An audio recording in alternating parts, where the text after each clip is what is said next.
and let us all do we can to build a better future. Are you ready to get your learn on? Are you ready to get your learn on? Well, what are you talking about, Kit? Well, we here at Hard Lens Media, number one, believe in free speech, independent media, and calling out corporate media for its hypocrisy. Now, we have said it numerous times that the establishment media has manipulated the American people for a very long time. I've said on the show that they have done a fantastic job in dividing Americans against each other. Republicans versus Democrats, independents versus everybody, young versus old. I mean, that's the job of corporate media, to keep us divided, not inform us or empower us about the abuse that those in the establishment, those in Washington, D.C., what they're doing to us. So I figure, why not give all of you a special treat? Hear it from the words of Glenn Greenwald, again, award-winning journalist who has spoken truth to power, who has withstood the smears from the establishment media. He's going to give you a lesson in Journalism 101, protecting the identity of your source and also being sure to be correct on the issues. Now, again, if you're not following Glenn Greenwald and his show System Update, please do so. I cannot recommend it enough.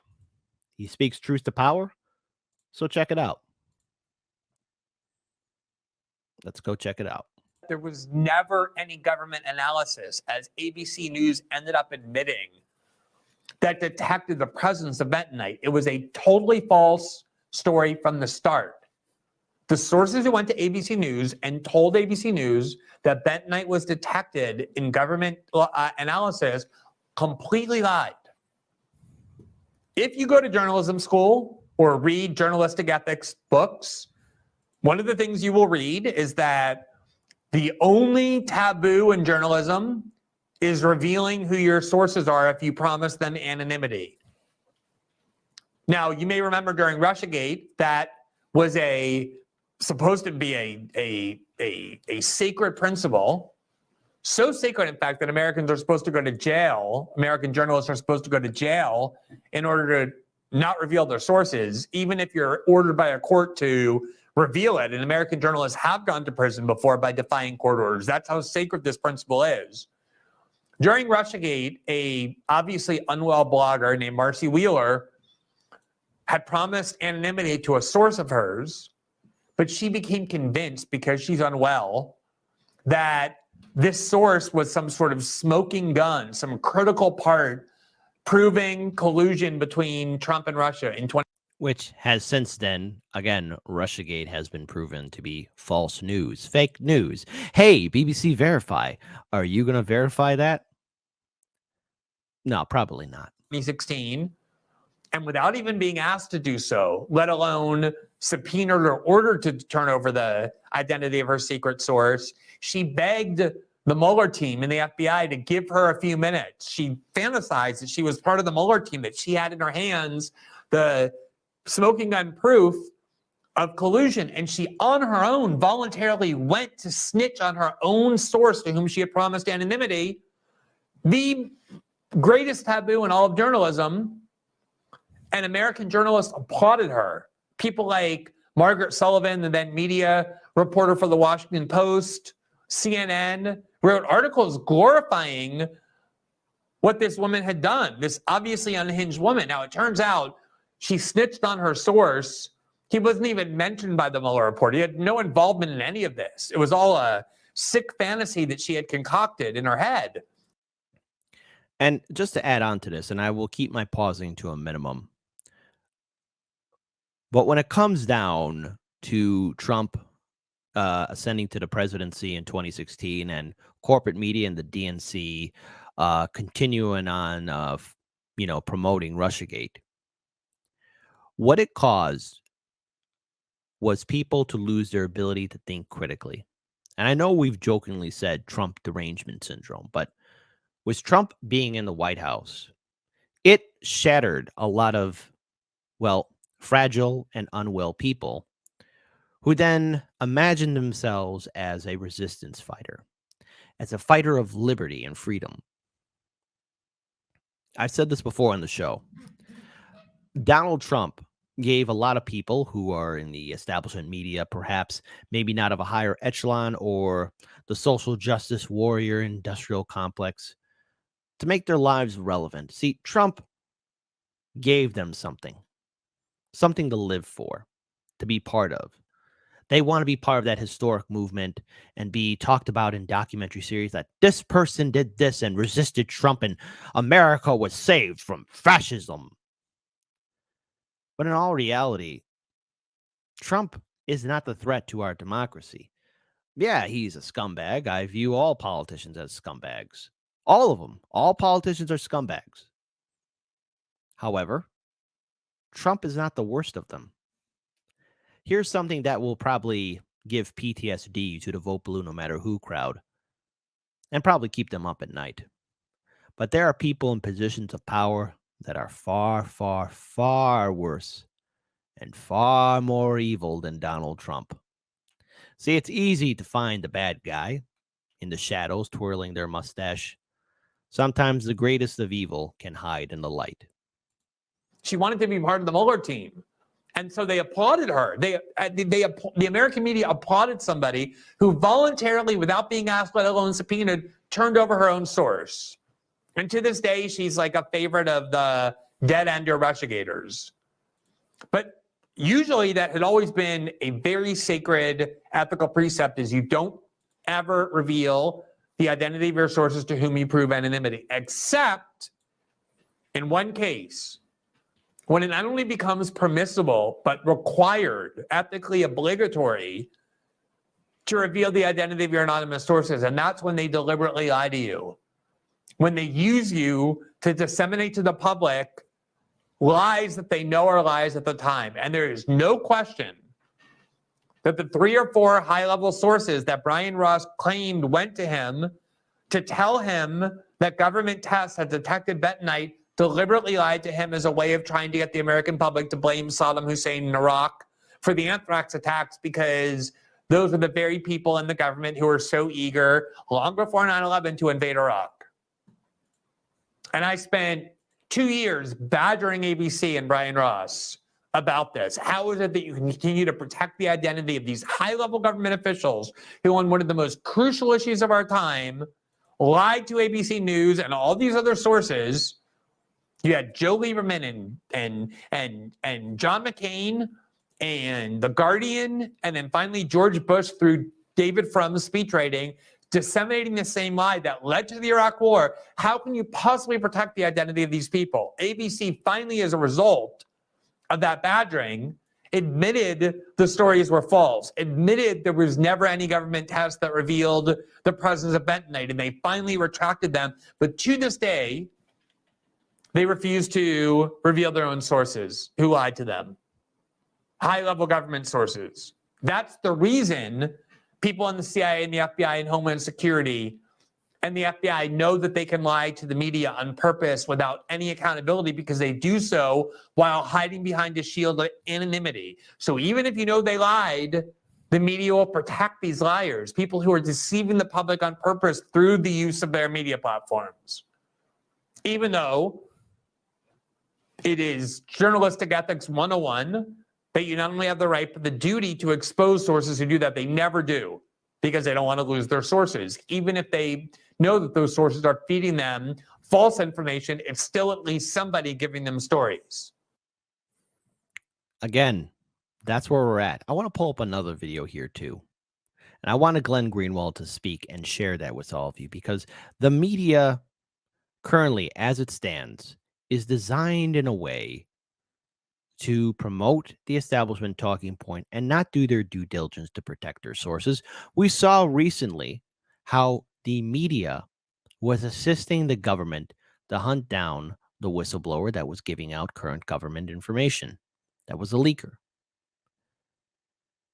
The establishment media went after that person.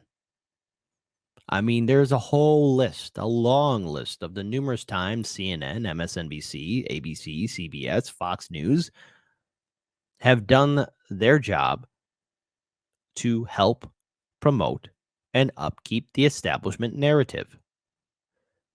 Due diligence protecting your sources? No. Why do you think corporate media still remains so silent about, oh, this guy first named Julian somewhere on the European hemisphere who's, on an island because he did his job? I got to be careful with the YouTube algorithm because the YouTube algorithm is very real. The censorship is real. Or what about that whistleblower? This guy named Ed who's snowed in somewhere? Think about it. When has the establishment media done its job? I want to pull up this video here and shout out to Case Study QB, where the media is talking about how they should be covering this election cycle. The fact that they are having this conversation live on air should enrage all of you. Here, let's check it out. This is the media. This is the quote-unquote authoritative source, according to YouTube, Facebook, Instagram, Twitter, etc. Your thoughts on the media narrative around President Biden's age. How should we be covering it in the 2024 election cycle? So let me start with this, Charles. I actually was working for Hillary Clinton in 2016, right? So I very much saw the way that the media completely sort of told the story of who Hillary Clinton was before she even got a chance to tell the country who she was, right? Before she even got a chance to introduce herself in the platform. So I saw that very, very vividly. And so I understand the power that we have as journalists right now. Look, I think our role right now is to really lay the picture and lay the story of the existential threats this democracy is facing. And I think that will be truly the biggest challenge that President Biden is up against, right? What is the country that we live in right now? Then let voters decide. This is a country where 1 out of 3 American women have lost access to abortion. Again, you guys should say that that Roe v. Wade died under a Democrat administration. That guy, Joe Biden. By the way, to diehard women voters who vote blue, no matter who, what's it like knowing that you're supporting a guy that has not one but numerous accusations of assault?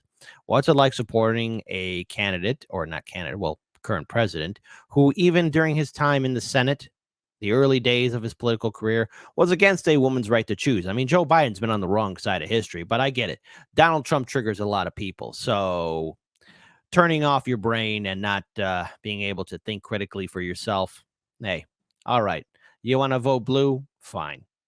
But this guy, Joe Biden, the reason why things are as bad as they are in America is because he's been in power for such a long time.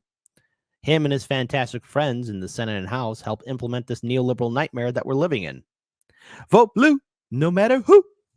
It is a country where over 45 states in this country have passed anti-trans legislation, a country where at least 1,000 books have been banned. There's been over 200 mass shootings just this year. All of it happening under Joe Biden, by the way. I know things were bad under Trump too, but things are bad under Biden. Are the consequences of the country that we're living in right now. And so to me, that's the important thing. Focus on the ground, focus on the stakes that people are living every single day, and then let them decide. Now, here we got another learning lesson from Glenn Greenwald. Here, because you guys should not be bombarded too much with corporate media. You guys shouldn't. Here, so get your learn on again with Glenn Greenwald. Check this out. It's not prohibited in American corporate journalism to spread false stories and conspiracy theorists. In fact, that's the only way that you can thrive in journalism. The people who have lied the most, who have spread the most conspiracy theories, are the ones who have been promoted and enriched most within corporate journalism. The difference is the way that you have to advance in journalism is you have to tell lies and spread conspiracy theories on behalf of the CIA, and that advance the interest of the U.S. government. That is not only permitted, that's required to be promoted.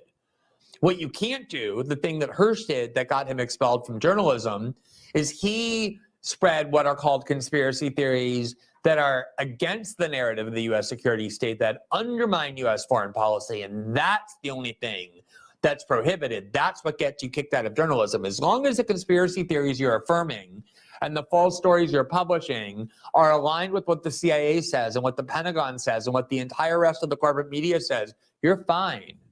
In fact, you're better than fine. You're going to have all kinds of rewards lavished upon you. Let's remember that the journalist who did the most to convince Americans of the vital lie that Saddam Hussein had a alliance with Al-Qaeda, and therefore led 70% of Americans to believe the lie that Saddam Hussein participated. So remember that clip I played with BSDNC telling live on air how should we be reporting this election cycle for 2024? This is a prime example of corporate media and its failure. They went along with the fact that there were WMDs in Iraq. We found none there. There's been no accountability. And yet somehow, the American people, even after that disastrous war, are still in line to turn on the TV to watch corporate media. Now, to be fair, many Americans are turning away from the establishment narrative. I just wish more Americans were doing that, because it was a common fact way back in 2003 where the whole world, the whole country was successfully brainwashed into thinking that, yeah, Saddam Hussein has WMDs. Turns out that's a lie. Hey, YouTube, will there ever be any accountability for MSNBC's YouTube channel or CNN's YouTube channel? No, yes, maybe, no, yes, no. Probably no. In the planning of the 9/11 attacks was named Jeffrey Goldberg. He did that in two separate articles, one in 2002 and one in 2003 in the August Journal of the New Yorker, that even won journalism awards. He was put on NPR and every Sunday show to spread this lie. Here you see it, March 2002. The Great Terror was the name of this article from the New Yorker. In northern Iraq, there is new evidence of Saddam Hussein's genocidal war on the Kurds and of his possible ties to Al-Qaeda. And then here you have another story in early 2020, in early 2003, right as the U.S. was getting ready to invade Iraq, that was called The Unknown. The CIA and the Pentagon take another look at Al-Qaeda in Iraq. So Jeffrey Goldberg did more to spread the false conspiracy theory that led to the Iraq War. He also became ground zero for every Russiagate fraud. Again, corporate media will never, ever look in the mirror and say, oh, no, I lied to the American people. No, they're going to keep on doing it. Now, we've talked about Russiagate and, of course, the lies of WMDs being in Iraq. But in between those two stories are, again, a huge treasure trove of other stories. Numerous times where the establishment media lied to you. You want to know why things are so bad in this country? It's because our media is designed to divide us and keep us stupid. They think you're too stupid. I'm talking to you. The media and the two-party system, the Democrats and Republicans, think you, the average citizen, are dumb, stupid, and you can't figure out things on your own. They think you can't figure out, so they got to hold your hand. They got to be nice to you, pat your head. Don't think, don't ask questions. Just keep on working. Don't ask questions. Don't look up. Stop asking questions.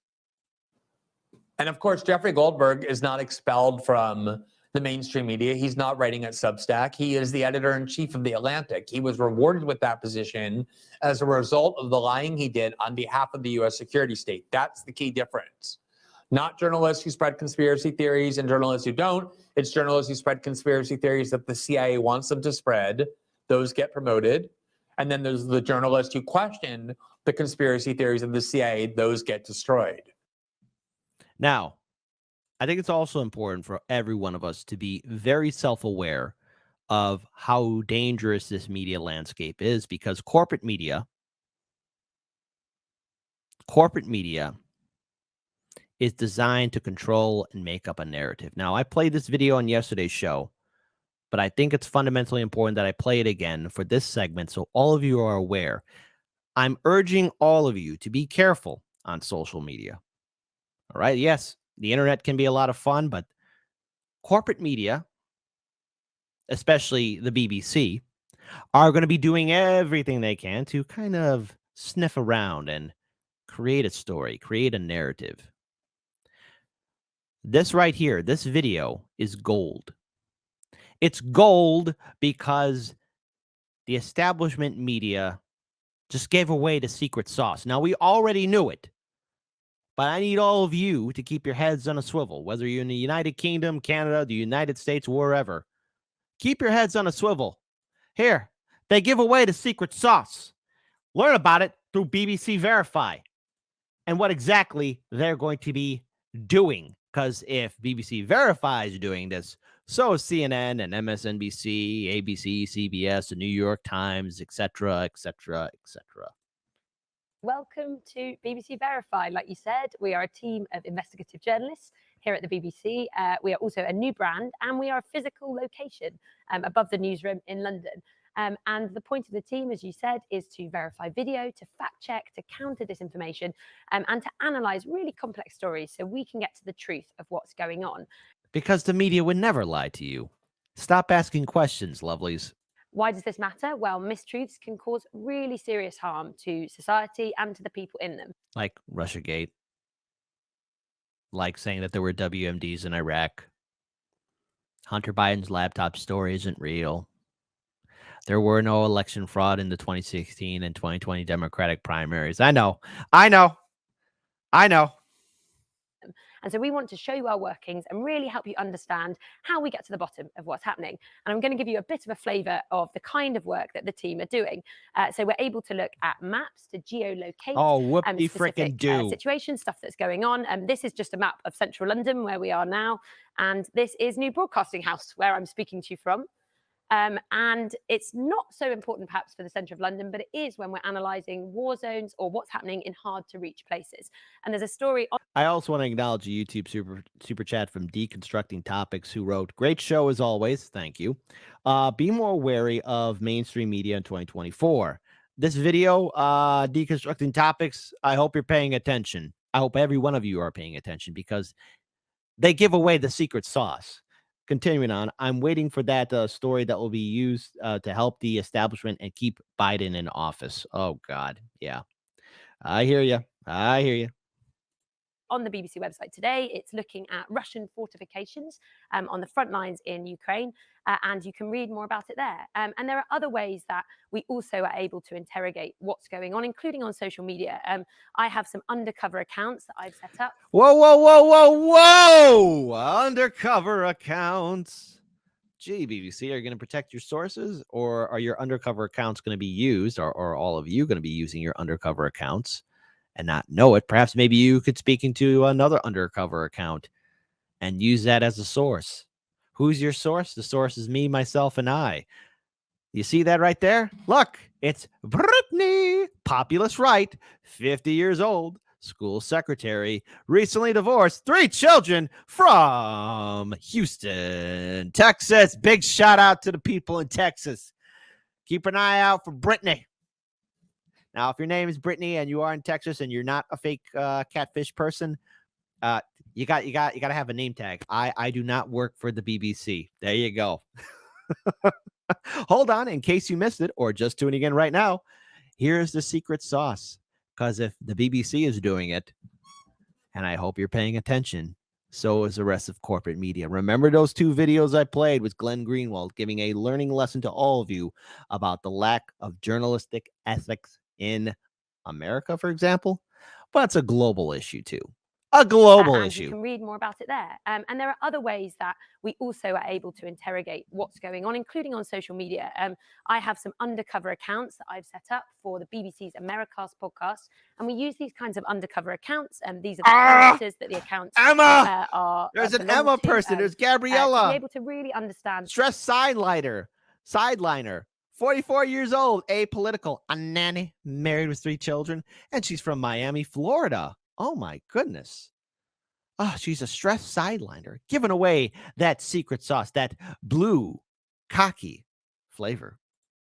Polarization online and how what's happening on our social media feeds and what we're being recommended and pushed to us can affect all of us. And they don't offer us a totally exhaustive insight into what's going on, but they can help us understand just how. And make a fake story along with it, too, because, hey, let's face it.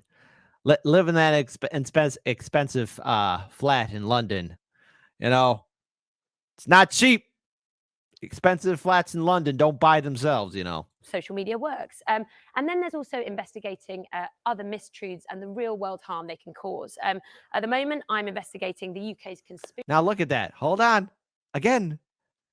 Foreign links funding conspiracy theory newspaper. Alternative media. I think she's talking about independent media. UK conspiracy movement. Far-right figures. Local communities. What is going on?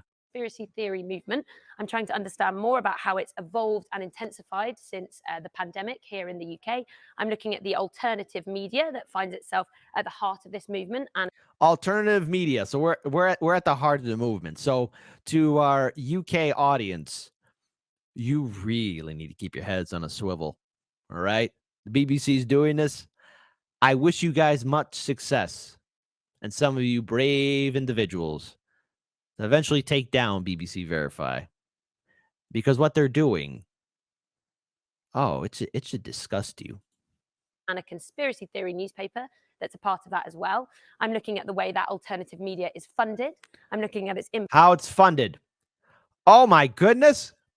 They're trying to find another Russia or China story. Impact on local communities. I'm looking at its connections with far-right figures and also its foreign links. That's for a podcast series that will be coming out in June. Oh, great. A podcast series. Wonderful. It's called Mariana in Conspiracy Land. I already made my joke about this image. She's staring down a hole. I won't say what kind of hole, but, you know, it's probably full of crap. Just throwing it out there. I'll let you decide. And it will be available on BBC Sounds, Radio 4, asking that question, could January the 6th or a German coup attempt like we saw there ever happen here in the... Oh my goodness, January 6th. Oh, we can't have that happen. Even though it's kind of been revealed that there were federal agents in that January 6th riot. UK. So there's a real range of journalism BBC Verify will be doing, and you'll be able to see it online, on iPlayer, across BBC News, on your televisions and radio, so do look out for it. Yeah, do look out for it. Keep your heads on a swivel. They're going to do everything they can to try and make another Russiagate story or other kind of drama story because the establishment wants that to happen.